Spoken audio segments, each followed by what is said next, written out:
तो आज की कक्षा में सभी लोग, स्क्रीन दिख रही है ना? स्क्रीन दिख रही है?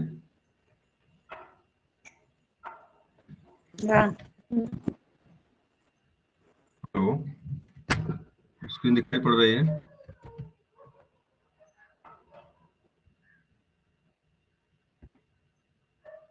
हेलो,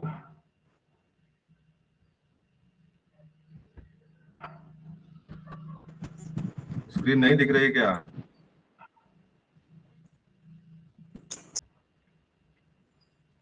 चलिए, पुनः स्वागत है। तो कुछ चर्चा होगी प्रश्नों पर, जवाब देना है आप लोगों को। स्क्रीन दिख रही है? तो पहला प्रश्न था, स्क्रीन दिख रही है कि नहीं? दिख रही है। दिख रही है ना? चलिए, तो पहला प्रश्न था यहाँ पे, शेर की दहाड़ और मच्छर की भनभनाहट में किसका तारतम्य अधिक होता है? इसका जवाब क्या रहेगा? मच्छर की। इसका जवाब रहेगा मच्छर की भनभनाहट जो है उसका तारतम्य जो होता है शेर की दहाड़ से ज्यादा होता है। अगला प्रश्न था, रेगुलेटिंग एक्ट कब पारित किया गया था? तो बता दीजिए, रेगुलेटिंग एक्ट कब पारित किया गया था?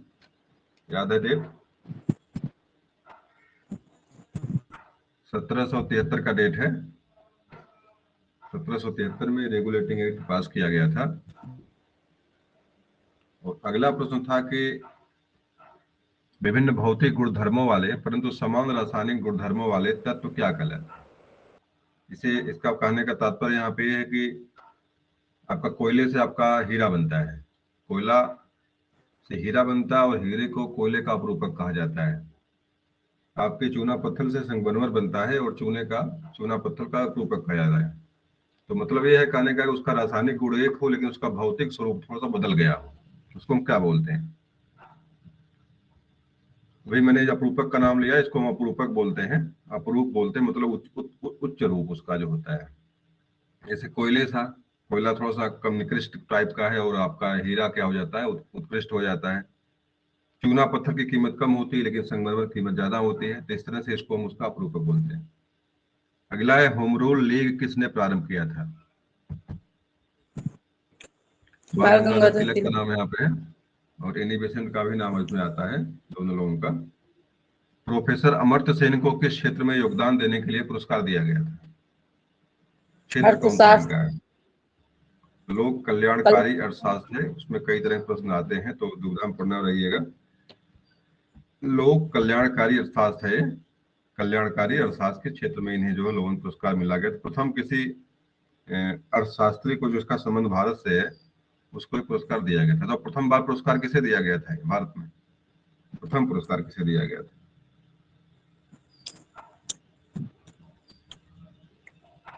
उनको इसका जवाब है, बताइए।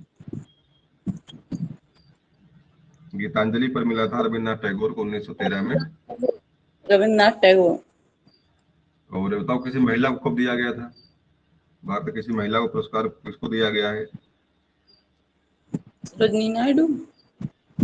मदर टेरेसा नाम है। हाँ, मदर टेरेसा। मदर टेरेसा को प्रथम बार किसी महिला को भारत, जो कि थी भारत की नहीं थी लेकिन भारत की नागरिकता स्वीकार करती हैं ये, तो इसी कारण से यूगोस्लाविया इन्हें को। भारत का ही माना जाता है इन्हें, और इन्हें प्रथम बार जो है किसी महिला को भारत के पुरस्कार दिया गया था। तो आपका जो है इसमें नाम आ जाएगा, मदर टेरेसा का नाम आ जाएगा। और बी आर रमन को भौतिक क्षेत्र में दिया गया, रमन प्रभाव को लेकर दिया गया था। भारत के किस नदी का जलग्रहण क्षेत्र सर्वाधिक विस्तृत है? गंगा नदी। तो इसका जवाब गंगा नदी है। प्रश्न कई बार पूछा गया है कि सबसे लंबी नदी भारत की कौन सी है, तो जवाब क्या रहेगा? गंगा। और भारत में बहने वाली नाम लेगा तब क्या सही करेंगे?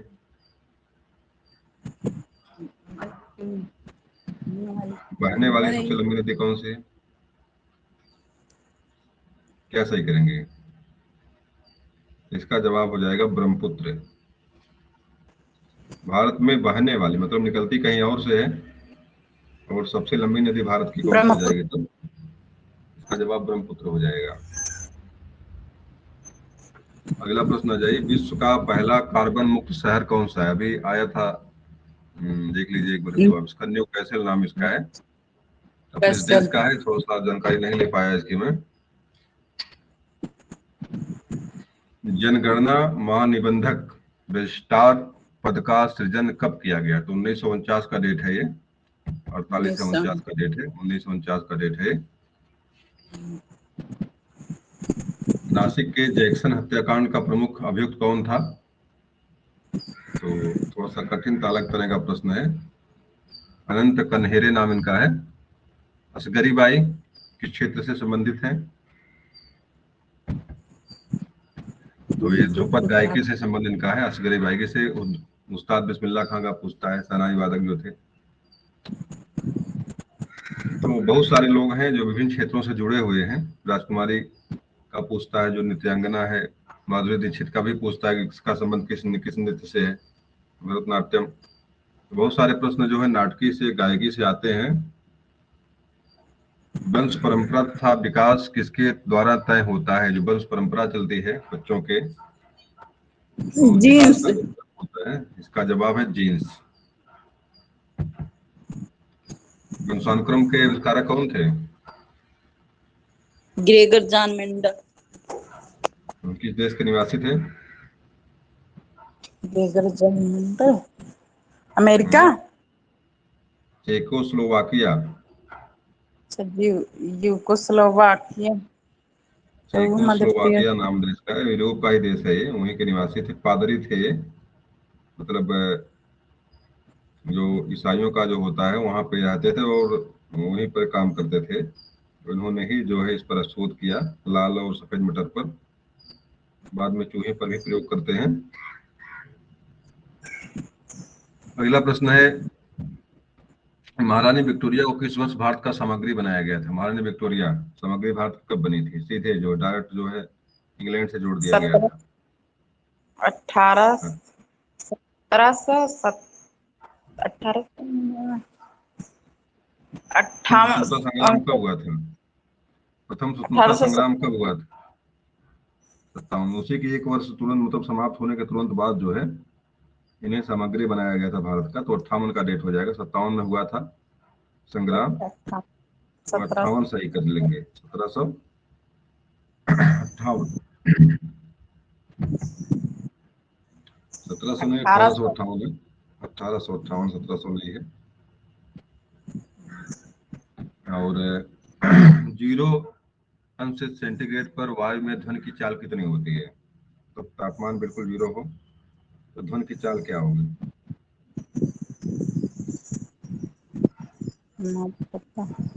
सामान्य बताओ, सामान्य पे कितनी चाल होगी? बहुत महत्वपूर्ण प्रश्न है, आता भी परीक्षा में कई बार है। ध्वनि की चाल क्या है? ध्वनि की चाल क्या है?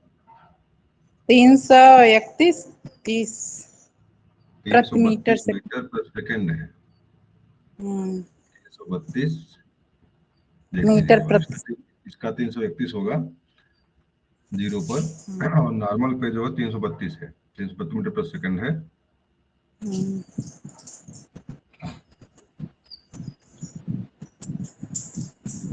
भारत में राष्ट्रीय प्रेस का संस्थापक माना जाता है, किसे माना जाता है? तो भी इसमें विवेकानंद दिया हुआ है, और हमें लग रहा है कि राजा राम मोहन राय का नाम यहाँ पे है। लेकिन राजकुमार किसी और को कहते हैं। तो थोड़ा सा देखना पड़ेगा। डिरोजियो शायद नाम उसका है, कौन है, लेकिन थोड़ा सा हमें दुविधा में भी है। ये पता नहीं, इन्हीं का है किसी और का, लेकिन फिलहाल नाम इनका नहीं दिया हुआ है। विंध्यवासिनी देवी किस क्षेत्र से संबंध थी? विंध्यवासिनी एक नायिका है, नायिक नृत्यांगना है। किसी विशेष बताइए भाई, किस क्षेत्र से, किससे जुड़ी हुई है, किस नृत्य से जुड़ी हुई है? धन्यवाद। नहीं पता। लोकगीत लोकगीत है। गायकी नहीं, नृत्यांगना नहीं, लोकगीत गायकी से संबंधित है ये।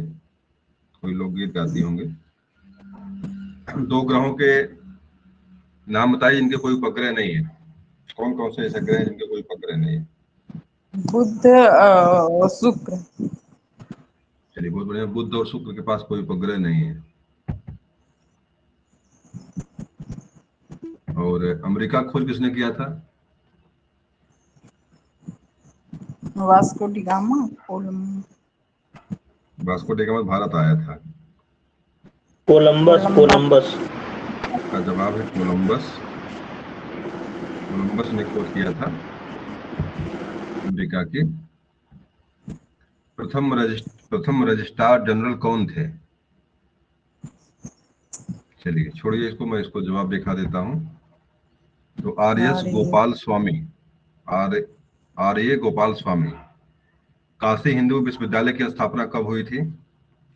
एनी बेसेंट ने इसकी स्थापना किया था शुरुआत में, तो बता दीजिए कब इसकी स्थापना हुई थी?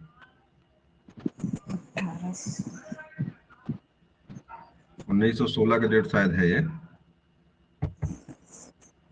1916 ईस्वी में एनी बेसेंट ने इसकी स्थापना की, लेकिन नाम खास करके मदन मोहन मालवीय का इसमें आता है। मदन मोहन मालवीय ने ही इस विद्यालय का नाम बदल करके जो है काशी हिंदू विश्वविद्यालय रखा था, और तब से बीएचयू के नाम से ये जो है विश्व हिंदू, बीएचयू के नाम से सबसे प्रसिद्ध है ये।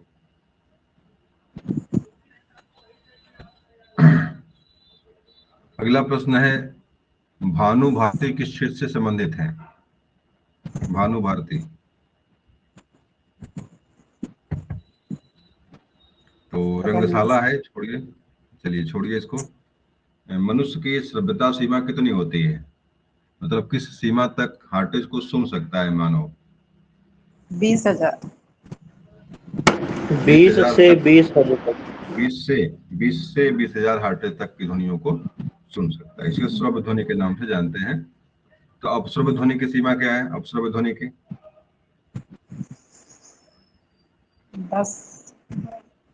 20 हर्ट्ज से नीचे और 20,000 हर्ट्ज से ऊपर।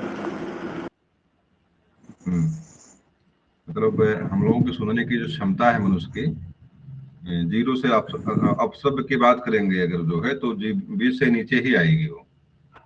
20,000 से ऊपर को पराश्रव्य बोलते हैं, जो सुनने से ऊपर हो।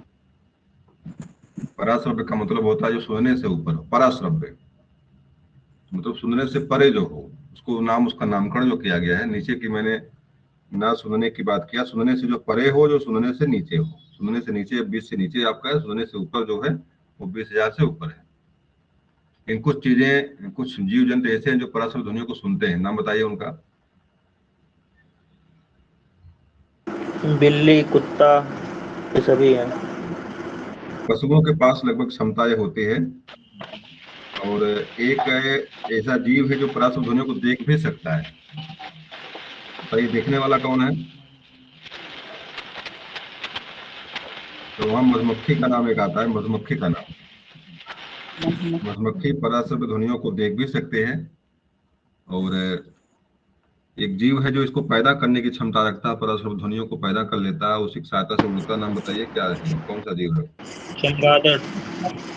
चमगादड़ है जो पराश्रव्य ध्वनियों को पैदा करता है और उसको रिसीव करने की क्षमता, उसी की सहायता से उड़ता है वो। और पराश्रव्य ध्वनियों का इस्तेमाल बहुत महत्वपूर्ण है।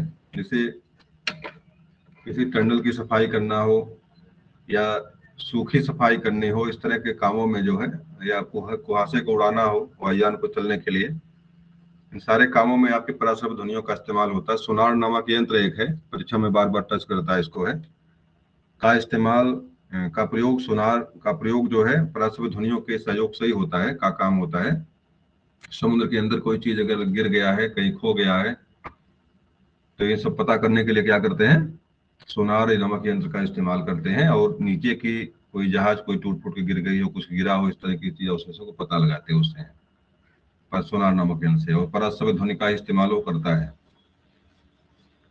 फैदम एक मात्रक है, फैदोमीटर एक यंत्र है जिससे हम जो है, फैदम मात्रक है जिससे हम जो समुद्र की गहराई मापते हैं, और फैदोमीटर से उसका पता लगाते हैं कितना गहरा है। चलिए अगला प्रश्न पे आ जाइए। संविधान के अधिकांश अनुच्छेदों को संशोधित करने के लिए कौन सी प्रक्रिया अपनाई जाती है? तो बहुमत 3/4 का बहुमत मिलता है। कोई संशोधन करना आपको है, 3/4 लोग सहमति देते हैं, तो उसमें संशोधन जो है हो जाता है। तो ये चीज आपका जो है, तो कहाँ से लिया गया इसको है, संशोधन का नियम कहाँ से लिया गया? संविधान संशोधन की नियम कहाँ से लिए गए, किस देश से लिए गए हैं? अमेरिका। अमेरिका नहीं, कोई और होता है। रूस से क्या? रूस। नहीं, रूस से तो नहीं है। आपका दक्षिण अफ्रीका है आपका ये। दक्षिण अफ्रीका से जो संविधान संशोधन का नियम लिया गया है 3/4, 3/4 लोग अगर जो है उसमें अपना मत देते हैं कि नहीं नहीं हो जाए, चेंज हो जाए, तो वहां पे चेंजिंग होती है संविधान में। साधारण बहुमत से इसका जो है परिवर्तन होता है इसमें। अम्लराज में नाइट्रिक एसिड और हाइड्रोक्लोरिक एसिड का अनुपात क्या होता है? मुझे लग रहा है मिट गया है। 1:3। मिट गया है। तो अम्लराज कहते बताओ किसको है? नाइट्रस कहते किसको? ऑक्साइड। नहीं, तो बताइए। और अम्लराज किसे कहते हैं? सल्फ्यूरिक अम्ल। सल्फ्यूरिक एसिड जो बैटरी में पड़ती है, बैटरी में पड़ती है, जो तेजाब जिसको हम नॉर्मली भाषा में बोलते हैं, उसी को अम्लराज कहा जाता है। तो उसी में इसका अनुपात होता है कि अनुपात 3 होता है। और आप जानते हैं कि जो एसिड रेन होती है, अम्लीय वर्षा में भी मुख्य रूप से यही गैस जिम्मेदार है, H2SO4। कैसे? हाँ, ठीक है। तो अगला प्रश्न हमारा है, मुगल काल में किस बंदरगाह को बाबुल मक्का या मक्का का द्वार कहा जाता था? कौन सा ऐसा था जो जिसको हम जो है बाबुल मक्का, बाबुल माने द्वार होता था उर्दू में भाषा में, तो मक्का द्वार के नाम से जानते थे उसको हम। कौन सा वो बंदरगाह था? तो वो बंदरगाह था भड़ोच, गुजरात में पड़ता है। इसको बाबुल मक्का के नाम से जाना जाता है। नोबेल पुरस्कार से सम्मानित प्रथम भारतीय महिला कौन सी थी? भी चर्चा इस पर किया था मैंने, तो बता दीजिए। Annie Besant. नहीं, बताइए। Mother Teresa. मदर टेरेसा थी जिन्हें पुरस्कार किस क्षेत्र में पाई, तो किस किस क्षेत्र में पाई थी पुरस्कार है? मदर टेरेसा को पुरस्कार किस क्षेत्र में दिया गया था? साहित्यिक थे। और कोई बताए?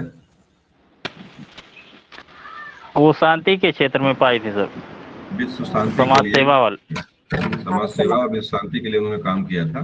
खास करके गरीबों की और रुसवा दुखियों की सेवा करते थे वो मदर टेरेसा, और इसी पर उन्हें पुरस्कार मिला था ये। और थी भारत की नहीं थी वो, कहाँ की थे? यूगोस्लाविया। यूगोस्लाविया। भारत की नागरिकता स्वीकार कर लेती बाद में है, और भारत की बन के रह जाती है। समुद्र पर भारत का सबसे निकटतम पड़ोसी देश कौन सा है समुद्र पर? श्रीलंका। चलिए, बहुत बढ़िया। कौन सा अलग करता है इसको? है क्या चीज बीच में जो दोनों भारत श्रीलंका को अलग करता है? मन्नार की खाड़ी। और क्या क्या नाम इसके हैं?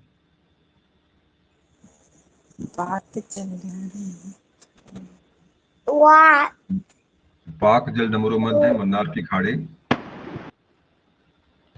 एक नाम कोई और है, उसका नाम दिमाग से निकल गया हमारे। एक नाम कोई और है, पाक जल डमरू मध्य परीक्षा में पूछता है। मन्नार की खाड़ी। एकमात्र इसमें ये भी पूछता है कि एकमात्र समुद्री राष्ट्रीय उद्यान कौन सा है, या ये मरीन कौन सा, इस तरह का प्रश्न आता है, तो उसका जवाब क्या देंगे आप भारत का? तो वही मन्नार की खाड़ी ही है। मन्नार राष्ट्रीय उद्यान है, भारत का एकमात्र मरीन नेशनल पार्क है ये। इसको भी लेकर परीक्षा में प्रश्न टच किया हुआ है। तरबूज किस आवृतबीजी कुल से संबंधित है? तरबूज जो वाटरमेलन आपका है, किस आवृतबीजी कुल से संबंधित? कुल का नाम बताना आपको है, प्रश्न विज्ञान से है। तो कुकुरबिटेसी नाम है इसका है। सारे प्रश्न आसान लग रहे, कठिन बताओ लग रहे हैं? पीछे पेपर है। तो प्रश्न आपके बहुत, जैसे जो पेपर जो परीक्षा देते हैं, बहुत आसमान से प्रश्न नहीं आते हैं, लेकिन इतना है कि 2-4 प्रश्नों से उसमें जो नियुक्ति होती है 4 प्रश्नों से कम हो जाती नहीं होती। उसमें एक आप प्रश्न गलत हो गया, काम हो गया आपका। चलिए आगे आ जाइए। आर्थिक गतिशीलता का सिद्धांत किसने प्रतिपादित किया था? आर्थिक गतिशीलता का।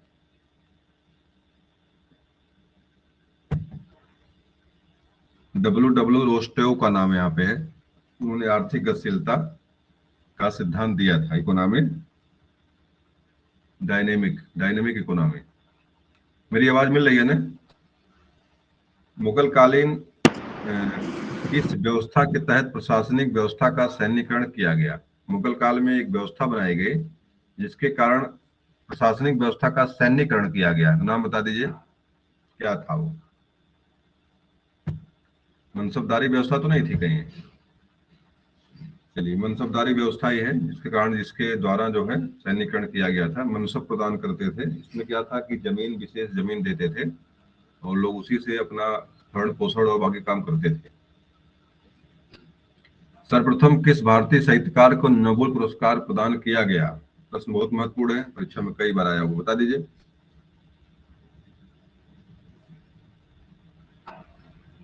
हेलो, मेरी आवाज मिल रही है आप लोगों को ना? रविंद्रनाथ टैगोर को। डेट बताइए, डेट क्या है? 1913। बहुत बढ़िया। आपके भौतिक विज्ञान में किसे मिला है नोबेल, भौतिक विज्ञान में? सीवी रमन को मिला है। अर्थशास्त्र में किसे मिला है, अर्थशास्त्र के क्षेत्र में? अमर्त्य सेन है। शांति शांति वाली बात हो ही गई, शांत क्षेत्र में मदर टेरेसा को मिला था। चलिए, प्लाज्मा में प्रोटीन किस अवस्था में पाए जाते हैं? प्लाज्मा जो होता है आपका है, जो कि पदार्थ की चौथी अवस्था है, भी परीक्षा में याद रखिएगा। तो ठोस, द्रव, गैस के अलावा पदार्थ की चौथी अवस्था प्लाज्मा है। तो प्लाज्मा में प्रोटीन किस अवस्था में पाए जाते हैं? द्रव अवस्था।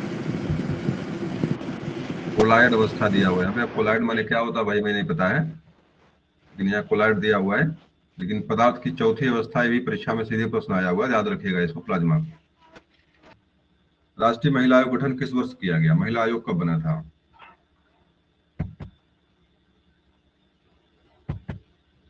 1990 का डेट है ये, जहाँ पे राष्ट्रीय महिला आयोग का गठन किया गया था। अगला प्रश्न है,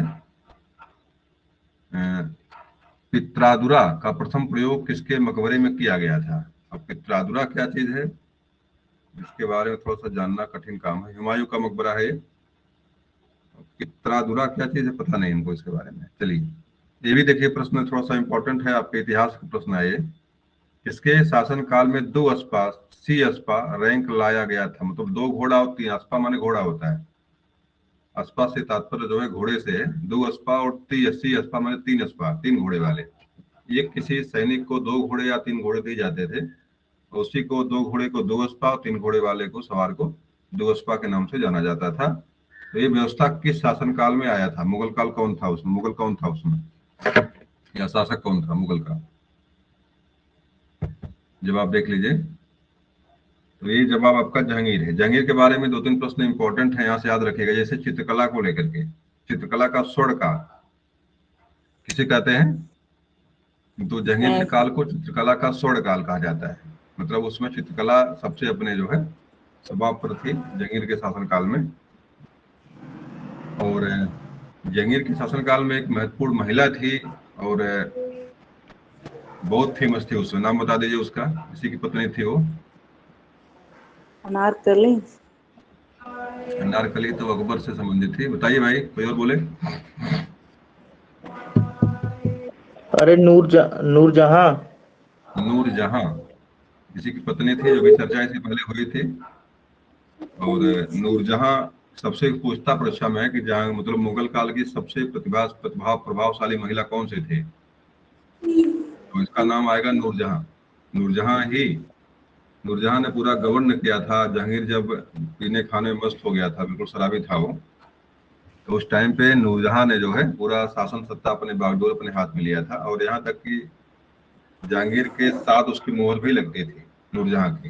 किसी शासन, और एक चीज और यही परीक्षा में प्रश्न पूछता है, फरियाद की जंजीर, नहीं क्या बोलते उसका, उसका न्याय की जंजीर किसने लगवाया था? मतलब आप बाहर से किसी समस्या को बाहर से जंजीर हिलाइए और आपकी आवाज अंदर पहुंच जाएगी और वहां से जवाब या जहांगीर या कोई आकर आपकी फरियाद को सुनेगा कि क्या समस्या आपको है। ये सारी व्यवस्था देने वाले कौन था? जहांगीर था। और जहांगीर किसका पुत्र था?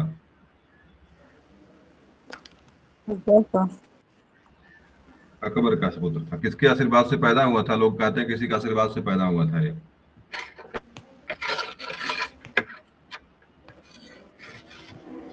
जहांगीर बहुत लोग देखे हैं, अकबर बहुत लोग देखते हैं, जोधा अकबर देखे हैं, तो वहां पर भी इसका उल्लेख हुआ है जोधा अकबर में। शेख सलीम चिश्ती, शेख सलीम चिश्ती के आशीर्वाद से पैदा हुआ था और उसी के नामकरण भी इसका शेखू बाबा, अकबर किसको शेखू बाबा कहता था? जहांगीर को। और इन्हीं की यादगार में मोहम्मद सलीम चिश्ती की दरगाह का भी निर्माण आगरा में करवाया था अकबर ने। चलिए छोड़िए उसको, आगे आ जाइए। अगला प्रश्न है, साहित्य में नोबेल पुरस्कार से सम्मानित प्रथम अश्वेत लेखिका कौन है? प्रथम अश्वेत लेखिका जिनको नोबेल मिला था।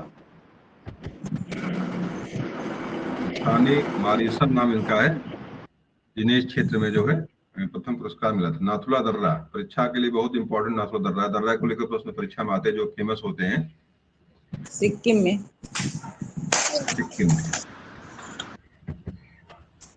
और किन दो राज्यों के बीच में सीमा बनाता है, मतलब लिंक करता है किन दो देशों को?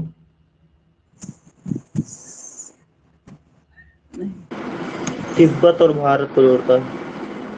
तिब्बत कोई देश तो है नहीं अब, तो सीधे हो जाएगा चीन और भारत। चीन और भारत हो जाएगा। भारत में ब्रिटिश राजनीतिक सत्ता का आरंभ किस युद्ध में अंग्रेजों की विजय से माना जाता है?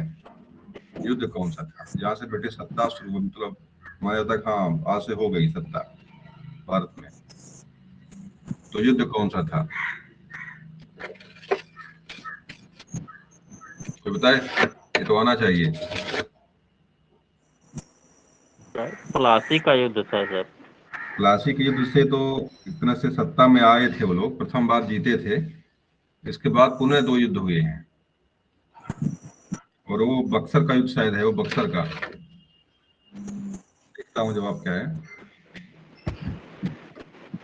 चलिए प्लासी के, यहाँ चलिए ठीक है।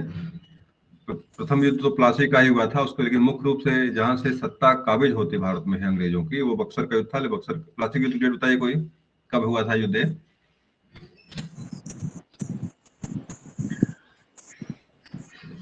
चलिए डेट याद करिए। तीनों युद्ध महत्वपूर्ण है। प्लासी का, बक्सर का, तीनों युद्ध इंपॉर्टेंट है। मुझे भी डेट नहीं कंफर्म याद है, जाने दीजिए इसको। डेट आप देखिएगा, डेट महत्वपूर्ण तीनों के हैं, प्लासी का युद्ध, बक्सर का युद्ध। 23 जून 1557। 1557 का डेट आपका? नहीं भाई, 1557 कहाँ से आ जाएगा ना, पहले 1526 में पानीपत का भल है। 1557 में कहाँ से युद्ध हो जाएगा अंग्रेजों का? 1700 का अगल बगल का युद्ध है ये, प्लासी का युद्ध।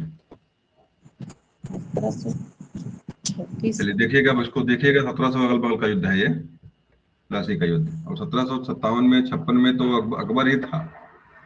युद्ध चल रहा था इन लोगों का, युद्ध हो रहा था, लेकिन जो है कि जो निर्णायक युद्ध जो इसकी बात करते हैं, उस समय ये लोग अपने नींव मतलब व्यापार करने के उद्देश्य से आए थे। जहांगीर शासनकाल थोड़ा मजबूत होते हैं लोग, जहांगीर के शासनकाल में, औरंगजेब के शासनकाल मजबूत होते हैं।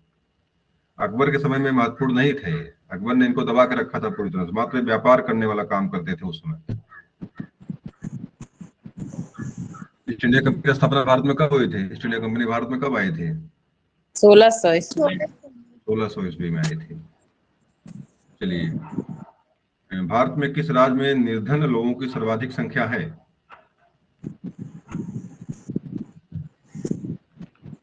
तो कौन सा राज्य सबसे गरीब भारत का है? यहाँ यूपी का नाम दिया हुआ है, सबसे अधिक गरीब जो है यूपी में। हाँ सही कह रहे हैं सर। सर्वाधिक संख्या नहीं, सबसे लेकिन गरीब 20 के बीच में दिया था, छत्तीसगढ़ दिया था। अरे जनसंख्या ज्यादा यहीं का है ना, तो गरीब ज्यादा जनसंख्या यहीं के ज्यादा है, होंगे। इसलिए जो है गरीबी भी सबसे अधिक यहीं पे है। इस चलिए छोड़िए, जो दिया उसको मान जाइए, आगे देखिएगा कहीं मिलेगा तो। इन्हीं पेशेंट ने होम रूल लीग की स्थापना कब की थी?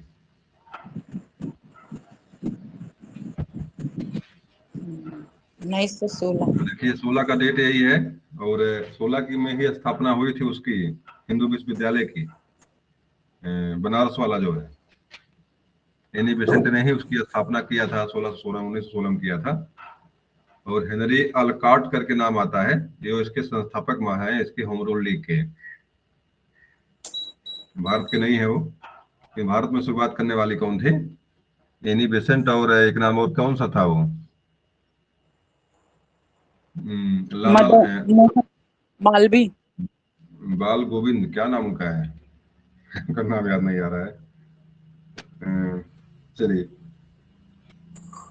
तीन तीन पाल कौन राज, क्या नाम है उनका भाई? तीन लाल बाल बाल बाल बाल बाल गंगाधर तिलक, बाल गंगाधर तिलक, बाल गंगाधर तिलक और एनी बेसेंट के दोनों लोगों ने मिल करके जो इसकी स्थापना किया था। लेकिन शुरुआत करने वाले कौन थे?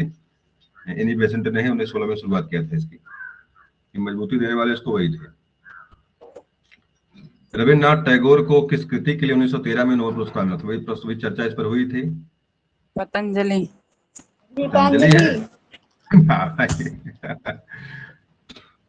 पतंजलि तो बाबा रामदेव का है। मोहम्मद पतंजलि हाँ गीतांजलि, गीतांजलि मैच हाँ कर रहा है। हाँ, तो बताइए, दिमाग में। पतंजलि दर्शन किसने, कौन सा दर्शन दिए हैं? योग दर्शन। योग दर्शन, बाबा रामदेव योग करते हैं ना। तो योग करते करते नंबर एक, मतलब नंबर एक व्यापारी बन गए, व्यवसायी बन गए। भारत के इसमें हमें लग रहा है कि स्थान पे होंगे, 5वें 6वें स्थान पे भारत के होंगे बाबा रामदेव। खूब कमाई की है इस बार। किस अंग को आरबीसी का कब्रिस्तान कहा जाता है? बहुत महत्वपूर्ण प्रश्न है, बता दीजिए। किस अंग को आरबीसी का कब्रिस्तान कहा जाता है? जहाँ आरबीसी आकर दाह करते हैं, अपने आप को सुसाइड करते हैं। लिया लिया। प्लीहा। चलिए, निर्माण कहाँ पे होता है इसका है? आरबीसी का निर्माण कहाँ पे होता है? अस्थि अस्थि मज्जा। मज्जा। अस्थि मज्जा में होता है, बहुत बढ़िया। अस्थि मज्जा में निर्माण होता है, और प्लीहा में जो है सुसाइड करते हैं। इनका उम्र शायद 120 दिन का है। 80 से कितना दिन का है, कुछ पता है? आरबीसी की उम्र कितनी है? 120। नहीं, 120 दिन तक डब्लू। जिंदा रहती है। नहीं, डब्ल्यूबीसी का 3 से 4 दिन है। हाँ हाँ ठीक है। डब्ल्यूबीसी का उम्र जो है 3 से 4 दिन के बीच में ही एक्सपायर होती है, क्योंकि डब्ल्यूबीसी बनती तभी है नॉर्मली जब कोई संक्रमण अवस्था होती है। जैसे कोई घाव लग गई कहीं, से सफेद रंग का जो पीप निकलता है, वास्तव में कौन होती है?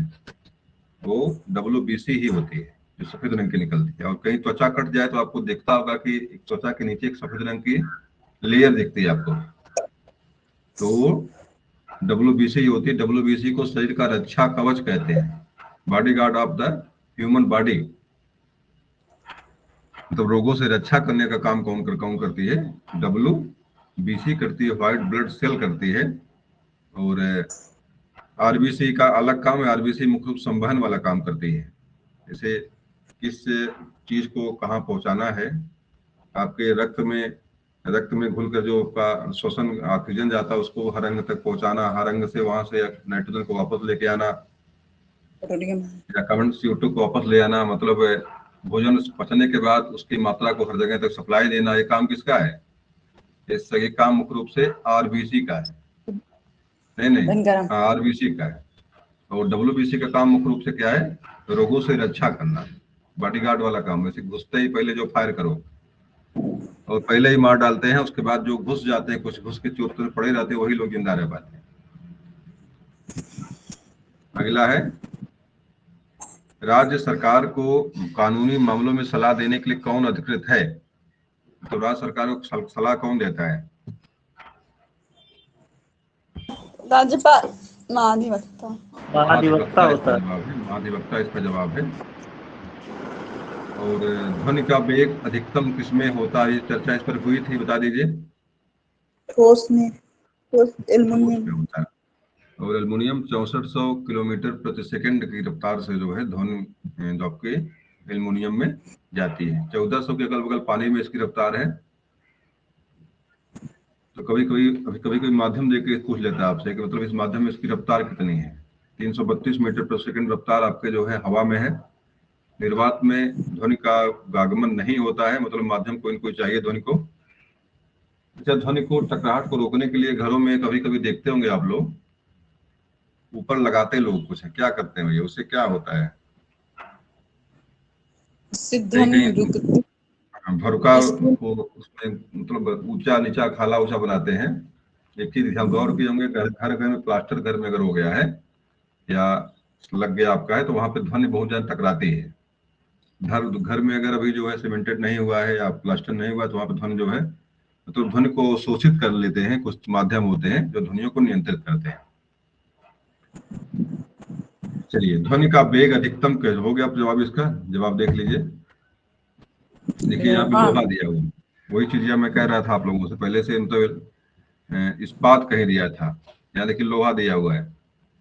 लेकिन माध्यम जो किताबों में मिला हुआ अभी तक है, इस्पात भी कहीं मिला था हमको, और एल्युमिनियम का माध्यम वहाँ दिया था कि रफ्तार कितनी एल्युमिनियम में है। इस्पात में माध्यम नहीं दिया था कि इस्पात में का लोहा देखिए यहाँ दिया हुआ है। फिलहाल स्टील। फिलहाल जैसा प्रश्न आए, प्रश्न की प्रवृत्ति को देखिएगा। एल्युमिनियम दिया तो एल्युमिनियम को सही कर लीजिएगा, इस्पात है इस्पात को सही कर लीजिएगा। मतलब एल्युमिनियम अगर वहां मिल रहा है कहीं अगल बगल तो एल्युमिनियम पर ज्यादा गौर करिएगा।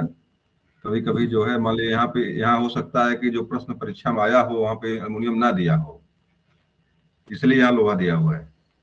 इसी परीक्षा में प्रश्न आया तो वहां एल्युमिनियम का नाम नहीं दिया, आपका इस्पात नहीं डाला, वहां पे और चीजें डाल दिया, वहां पे लोहा भी दिया रहा होगा एक ठो। तो ये जो प्रश्न आए हुए हैं किसी परीक्षा के प्रश्न है, और उसमें से जो उसका उत्तर था उसी को उत्तर को खाली दिया गया है इसमें। ठीक है, तो लोहा फैक्ट नहीं है, बशर्ते लोहा को इसका जवाब जो था वहां पे ऑप्शन जो थे उसमें लोहा था, इसलिए लोहा को यहाँ पे सही किया गया है। अगला प्रश्न पे आ जाइए। किस वायसराय के शासनकाल में भारत छोड़ो आंदोलन प्रारंभ हुआ था? क्वाइट इंडिया, किसका आंदोलन था ये, किसने प्रारंभ किया था इसको?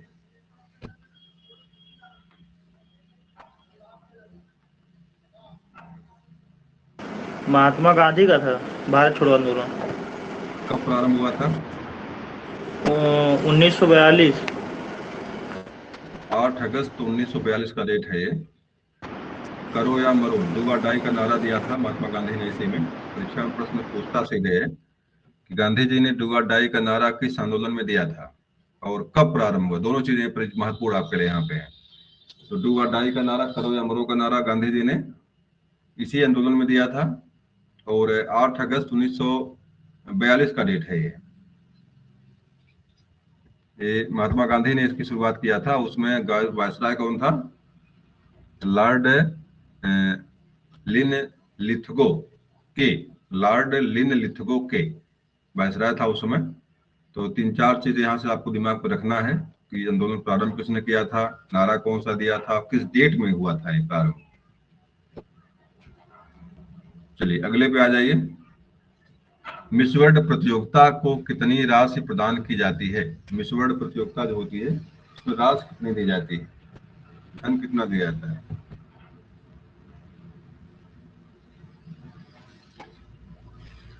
£5,50,000। फिलहाल ये दूसरे, चूंकि भारत का नहीं है ये, तो जहां होता है वहां पे दी जाती है, तो उसी भाषा में है ये। अगला है प्राकृतिक रेशम के उत्पादन में भारत का विश्व में कौन सा स्थान है? प्राकृतिक रेशम, 3-4 तरह के रेशम होते हैं, मैं बता दे। दूसरा स्थान। दूसरा स्थान, बहुत बढ़िया। और किस राज्य का प्रथम स्थान इसमें है भारत के रेशम उत्पादन में? कर्नाटक की। कर्नाटक, बहुत बढ़िया। कर्नाटक में ही चर्चा मैंने कई बार किया है। शहतूत के पेड़ पर रेशम उगाया जाता है। तो और 3-4 वैरायटी का होता है। मुझे वैरायटी का नाम तो फिलहाल इसमें टसर करके एक है, और भी नाम इसके हैं। और सबसे ऊपर का रेशम रेशम जो होता है वो शायद कर्नाटक का नहीं है, किसी और राज्य का है। लेकिन फिलहाल जो है कि रेशम उत्पादन में नंबर 1 स्थान जो है भारत के राज्यों की बात करेंगे तो आपका कर्नाटक है। लेकिन विश्व की बात करेंगे दूसरा स्थान इसका है, द्वितीय स्थान इसका है विश्व में। अगले प्रश्न पे आ जाइए। किसे धर्म सुधार आंदोलन का प्रातःकालीन तारा कहा जाता है? प्रातःकालीन तारा, morning star of the religion revolution. Martin Luther. यहाँ जॉन विकल्प क्यूलिफ दिया हुआ है। मार्टिन लूथर का भी नाम बहुत फेमस है धर्म सुधार को लेकर के, लेकिन मार्टिन लूथर को वहां का था, वो क्या बोलते हैं, इंग्लैंड का था शायद, वहां वहां के सुधारों में उसका महत्वपूर्ण योगदान है मार्टिन लूथर का नाम। लेकिन यहाँ पे अलग तरह का नाम दिया हुआ है, जॉन क्यूलिफ नाम दिया हुआ है। चलिए, मानव विकास सूचकांक किस अर्थशास्त्री की देन है?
हेलो।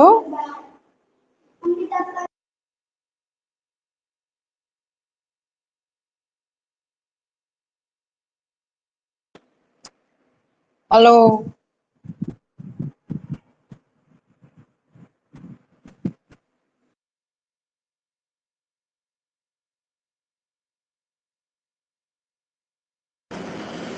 हेलो।